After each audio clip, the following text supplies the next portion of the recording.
বিসমিল্লাহির রহমানির রহিম। প্রথম আমি মহান রাব্বুল আলামিনের দরবারে শুকরিয়া জানাই।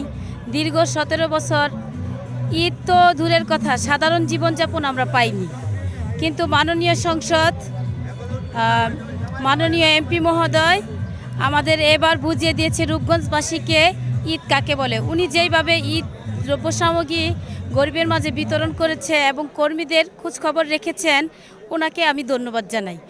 এবং বাধা নাই, আমাদের মানসিক শান্তি আছে।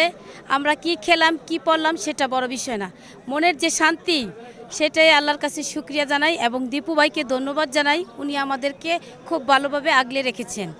এবং সবাইকে আমি একটা কথা বলতে চাই, দীর্ঘ 22 বছর আমি রাজনীতিতে আছি, আমি ছাত্র রাজনীতি করেছি। আমি একদিনের জন্য থেমে থাকি নাই। আমি 111-এর আন্দোলন করেছি। আমি মহিলা দলে বর্তমানে নেতৃত্ব দিতেছি, মহিলা দলের সাধারণ সম্পাদিকা হিসেবে রূপগঞ্জ থানা। আমার আপনাদের সহযোগিতা কামনা, আমি একটি মহিলা ভাইস চেয়ারম্যান নির্বাচন করতে চাই।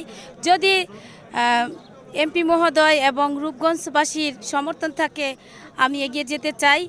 আমি সবাইকে নিয়ে মিলেমিশে থাকতে চাই এবং আমি আবারও দীপু ভাইকে, আমরা এমপি মহোদয়কে দীপু ভাই বলে জানি, কারণ উনি একজন সাদা মনের মানুষ। আমি দীপু সাহেবকে আবারও ধন্যবাদ জানাই। উনি নির্বাচনের আগে যেমন সবাইকে নিয়ে একসাথে কাজ করেছেন, নির্বাচনের পরেও উনি দেখছেন গতকাল গোলাকান্দালের বাসায় ঈদ উদযাপন করেছে, আজকে মুরাপাড়াবাসীকে বঞ্চিত করে নিয়ে এখানেও ঈদ উদযাপন করতেছে। তাই সকলকে ধন্যবাদ। আসসালামু আলাইকুম।